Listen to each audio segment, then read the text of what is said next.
Hola chicos, en esta clase teórica práctica vamos a desarrollar los conceptos relacionados con el tema vectores. Iniciaremos con la definición de vectores, recordando que un vector no es otra cosa más que un segmento orientado, como se puede observar en su representación gráfica. Todo vector tiene diferentes elementos entre los que podemos distinguir al origen o punto de aplicación, en este caso coincidiendo con la posición de la letra A. El extremo, que es en donde está ubicada la flecha, en este caso en la posición de la letra B.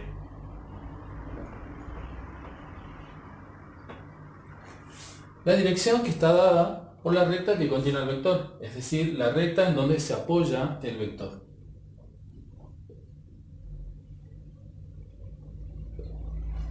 Y el sentido, que está dado por la punta de la flecha.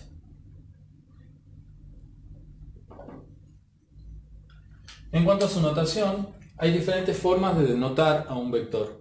Lo podemos hacer en función de las letras del origen y el extremo, por ejemplo, en este caso, el vector AB.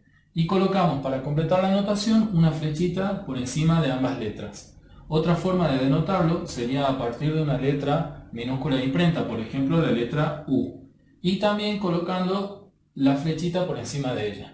Una notación mucho más simplificada sería la que hemos ocupado en la representación gráfica, es decir, considerando también la letra U, pero en forma cursiva. De esa manera ya no necesito colocar la flecha por encima de la letra para que quede definido el vector.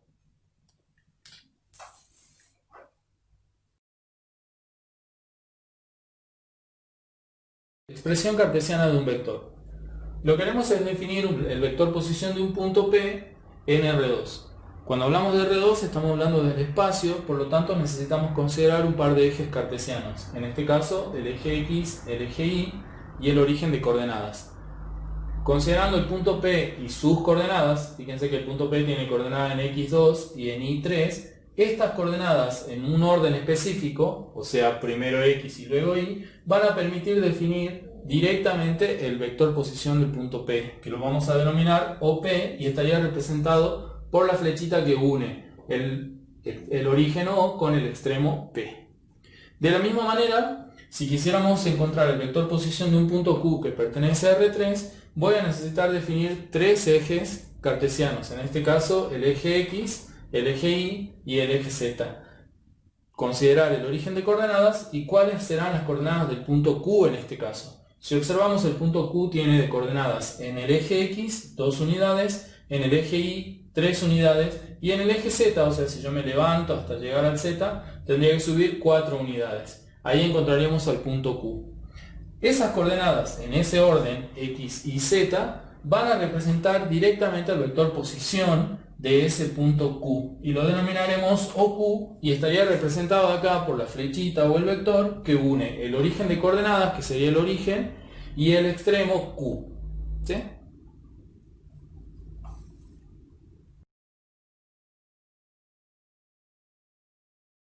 Módulo, norma o longitud de un vector. Si consideramos, por ejemplo, el vector posición del punto P, que tiene coordenadas en el eje X, U1 y U2, podemos considerar el triángulo rectángulo que forma el vector con el eje X y la paralela al eje Y que pasa por el punto P, es decir, este triángulo que está acá. Este triángulo es un triángulo rectángulo que podríamos compararlo con este triángulo ABC. Entonces, recordamos que por teorema de Pitágoras, para calcular la longitud de la hipotenusa, decíamos que el cuadrado de la hipotenusa era igual a la suma de los cuadrados de los catetos. Comparando entonces la hipotenusa A con la longitud del vector OP, podríamos decir entonces que si la hipotenusa estaba al cuadrado, acá podemos decir la longitud OP irá al cuadrado. La suma de los cuadrados de los catetos sería equivalente a la suma de los cuadrados de estos catetos, en donde este cateto equivale a U1 y este cateto equivale a U2. Por eso es que me queda U1 al cuadrado más U2 al cuadrado. Entonces podemos decir que el módulo o longitud del vector va a ser equivalente a la raíz cuadrada de el U1 al cuadrado más el U2 al cuadrado. Esto ocurre cuando estamos trabajando en un vector de R2, recordamos, un vector U de coordenadas U sub 1 y U sub 2.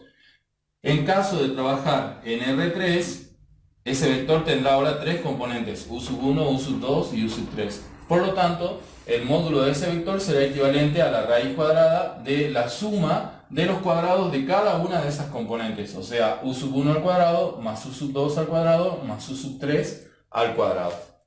Veremos a continuación unos ejemplos de la práctica.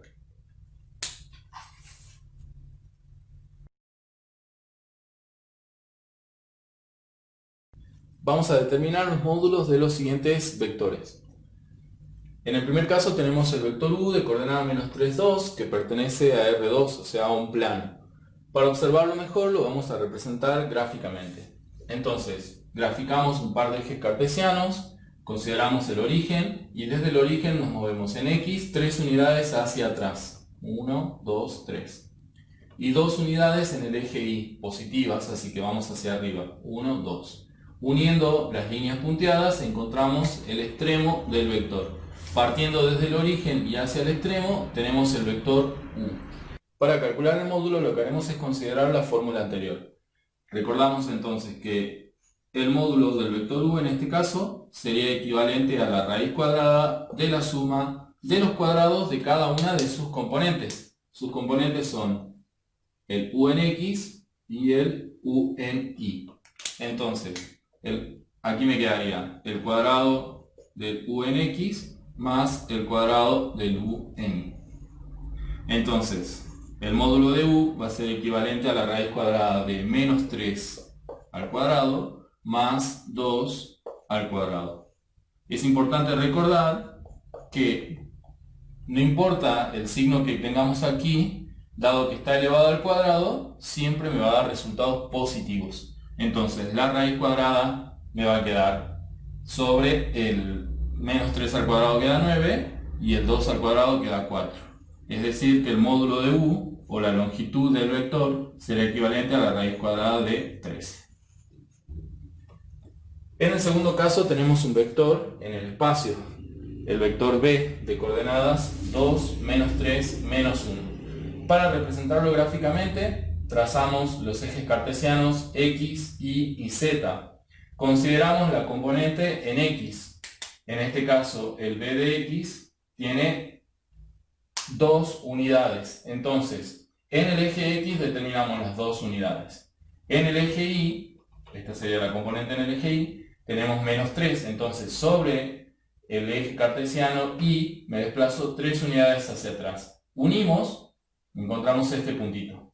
Y finalmente observamos que la coordenada en el eje Z es menos 1, así que desde ahí bajamos una unidad. Entonces hacia abajo una unidad encuentro el extremo del vector. Uniendo el origen con el extremo tenemos determinado el vector B. Para calcular la longitud del vector B, o el módulo del vector B, seguimos la formulita que habíamos visto anteriormente. Entonces calculamos la raíz cuadrada de la suma de los cuadrados de cada una de sus componentes, es decir, el cuadrado en B de X más el cuadrado del B de Y más el cuadrado del B de Z. Simplemente reemplazando y recordando que por más que tengan signos negativos, cuando resuelva los cuadrados me va a dar siempre signo positivo, vamos a trabajar. Entonces me quedaría 2 al cuadrado más menos 3 al cuadrado más menos 1 al cuadrado. Resolviendo, tendríamos la raíz cuadrada de 4 más 9 más 1. Por último, el módulo del vector B será equivalente a la raíz cuadrada de 4 más 9 más 1, que da 15. Una aclaración, porque por ahí veo que a veces quieren medir con la regla para comprobar si se verifican los resultados. En el caso de trabajar en el plano, esta longitud la pueden medir con una regla, bueno, dependiendo de que hayan considerado 1 centímetro por cada unidad, y debería coincidir con el valor aproximado del raíz de 13. En este caso no, porque recuerden que estamos trabajando con un gráfico en 3D, por lo tanto este gráfico está en perspectiva, entonces la longitud del vector no necesariamente tiene que coincidir con lo que hemos calculado analíticamente acá. Fíjense que si el vector, en este caso podríamos considerarlo como si fuera el marcador, y este es el plano y Z, el eje X está como saliendo del pizarrón. Entonces el marcador, que tiene esta longitud cuando está recostado sobre el plano y Z, cuando yo lo doblo hacia adelante, su longitud ya no se aprecia de manera directa. Por lo tanto, no es esperable que cuando yo lo mida con la regla, necesariamente coincida con el valor calculado acá.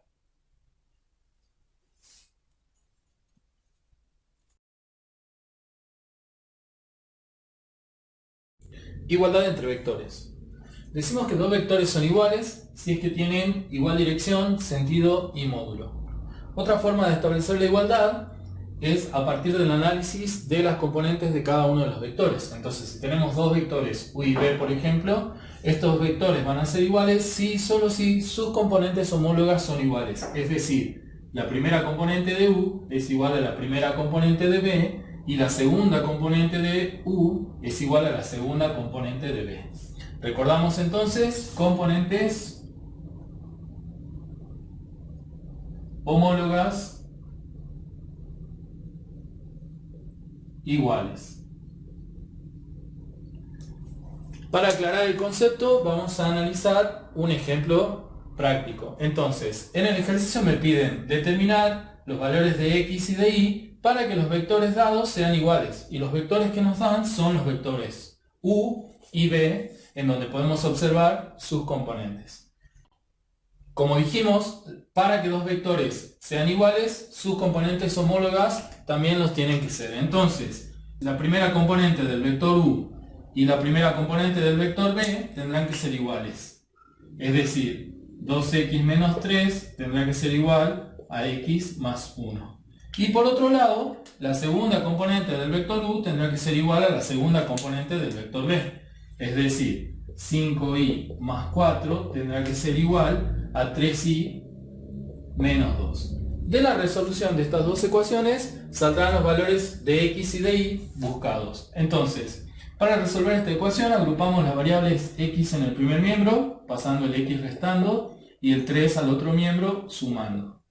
Resolviendo me quedaría que x va a ser igual a 4 directamente.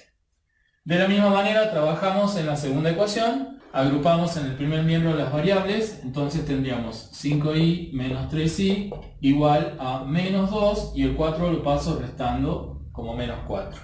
Resolviendo me quedan que 2y va a ser igual a menos 6, por lo tanto y va a ser igual a menos 3. Y de esa manera hemos logrado determinar los valores de x y de y que permiten que estos dos vectores sean iguales.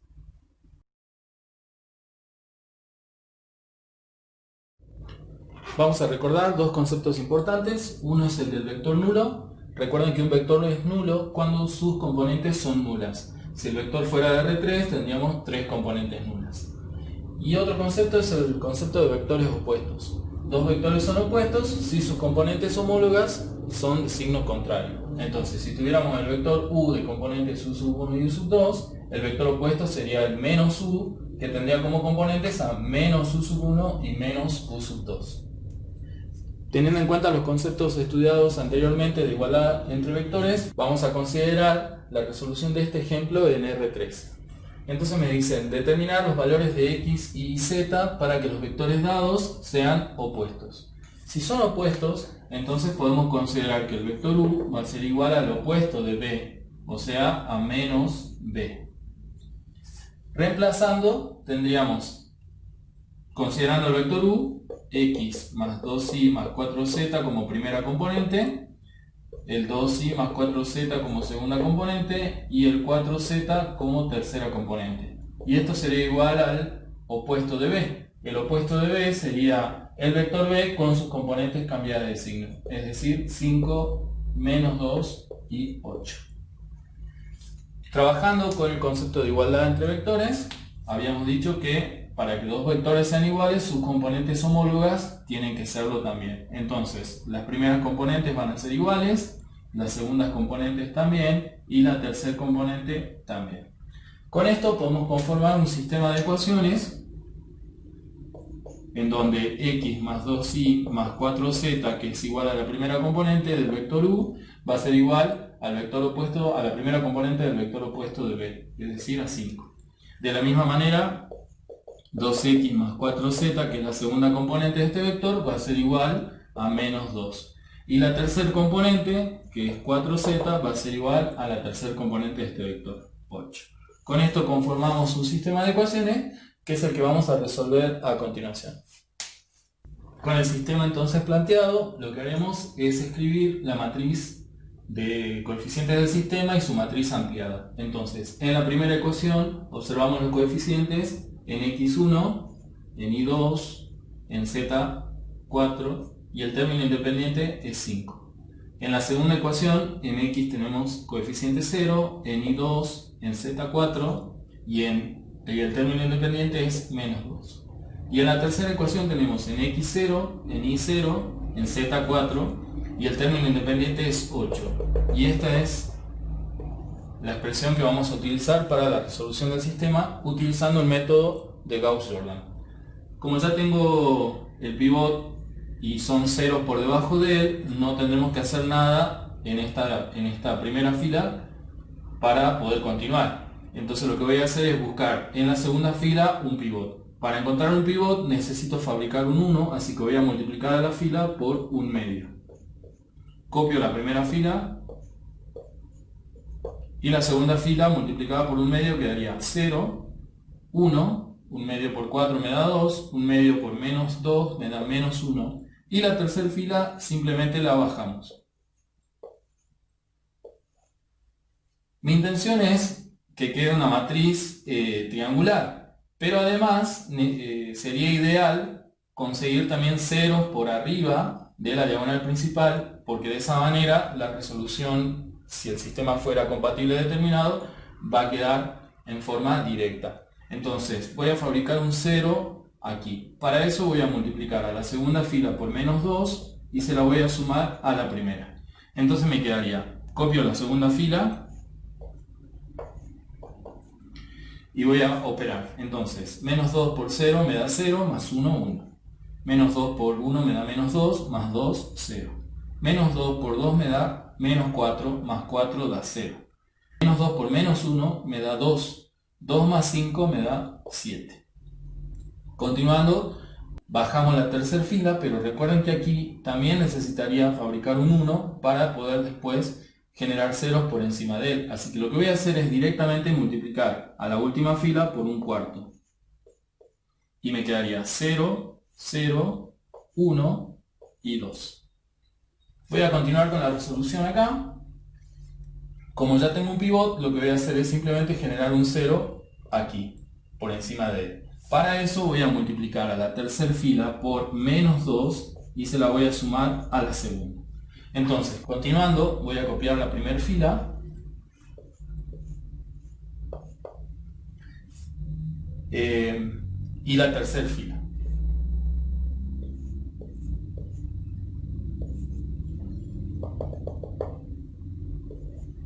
Y lo que vamos a hacer ahora es operar. Entonces tengo menos 2 por 0, 0 más 0, 0. Menos 2 por 0, 0 más 1, 1. Menos 2 por 1 me da menos 2, más 2 me da 0.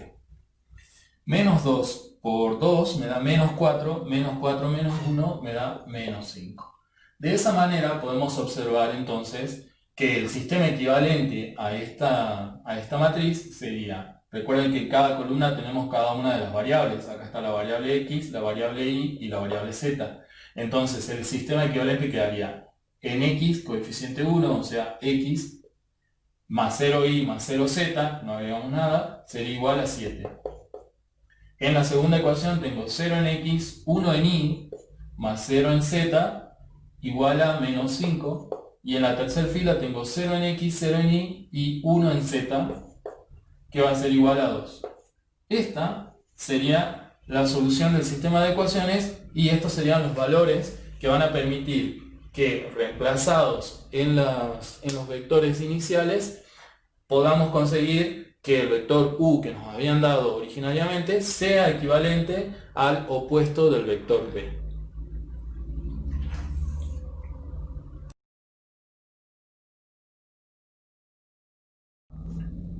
Vectores determinados por dos puntos en el plano. Dado dos puntos P1 y P2, donde P1 tiene como coordenadas a X1 y Y1 y P2 como coordenada a X2 y Y2, podemos decir que las componentes del vector formado entre P1 y P2, este vector denominado U, van a ser equivalentes a las proyecciones o a las sombras de este vector en cada uno de los ejes cartesianos. La sombra del vector U con respecto al eje X sería esta. Se puede determinar como la diferencia entre la componente del x2 menos el x1, que es lo que tenemos acá.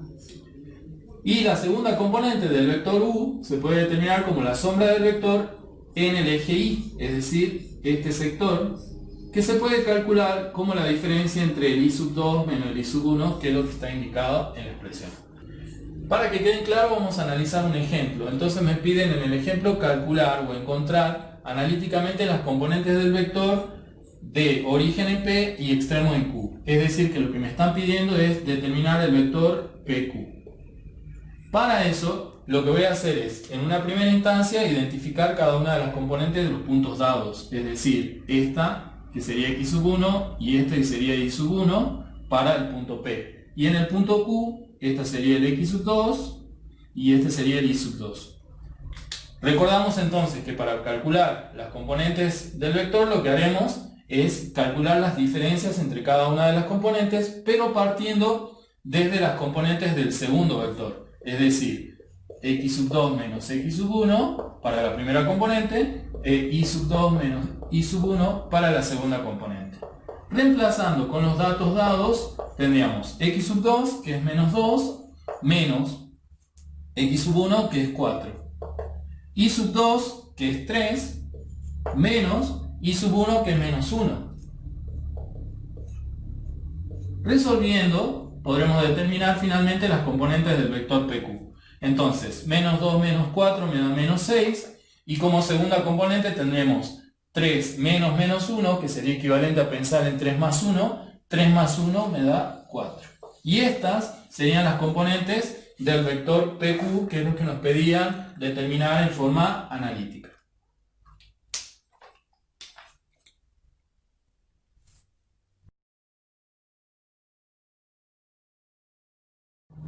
Para reforzar los conceptos vistos anteriormente, vamos a analizar la resolución de un ejercicio de aplicación. En este caso me piden calcular el perímetro del triángulo ABC conformado por los puntos A de coordenadas 1, 1, B de coordenadas 3, 5 y C de coordenadas 4, 2.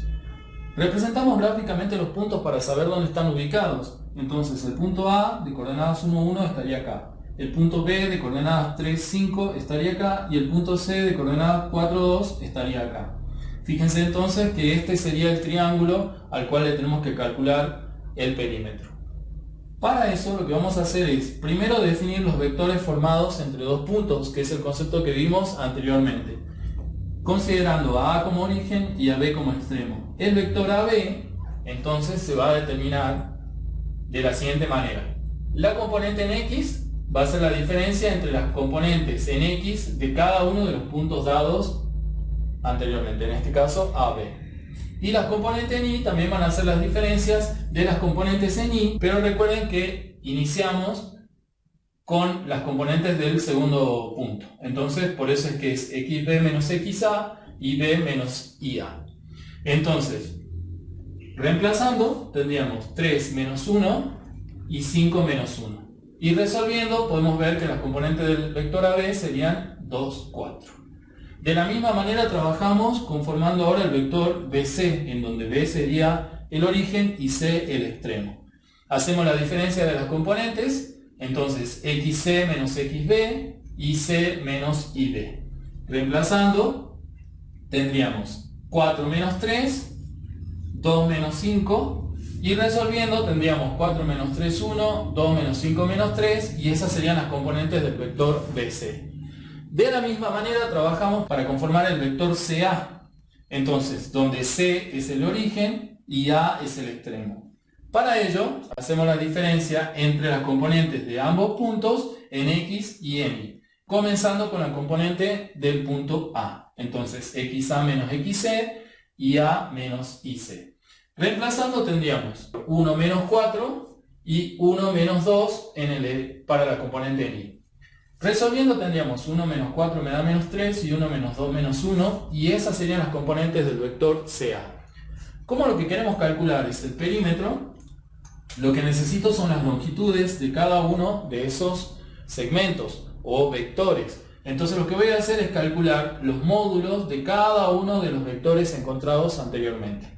Calculando el módulo del vector AB, que recuerden que el módulo se calculaba como la raíz cuadrada de la suma de los cuadrados de cada una de las componentes del vector. Entonces tendríamos el cuadrado de 2 más el cuadrado de 4, que me da raíz cuadrada de 20 al resolver. De la misma manera calculo el módulo del vector BC. Entonces el cuadrado de 1 más el cuadrado de menos 3, raíz cuadrada de todo eso, que me daría raíz cuadrada de 10. Y de la misma forma calculo el módulo del vector CA. Entonces la suma de los cuadrados de menos 3 y menos 1 y la raíz cuadrada de todo eso, que también me da como resultado raíz cuadrada de 10. Para concluir la resolución, lo que tenemos que hacer es sumar todas las longitudes. Es lo que voy a hacer a continuación. Entonces, diremos que el perímetro del triángulo ABC va a ser equivalente al módulo del vector AB más el módulo del vector BC más el módulo del vector CA. Es decir, a la raíz cuadrada de 20 más la raíz cuadrada de 10 más la raíz cuadrada de 10. Recordemos que raíz cuadrada de 20 se puede descomponer como la raíz cuadrada de 4 por 5,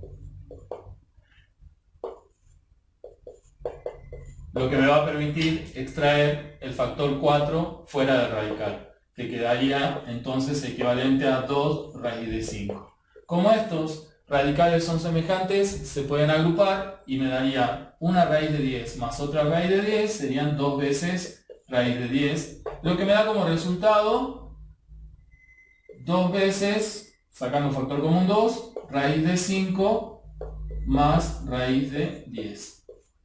Si esto lo colocamos en la calculadora, me dará como resultado a 10,797 en un valor que ya será aproximado y no igual. Y este sería el perímetro del triángulo.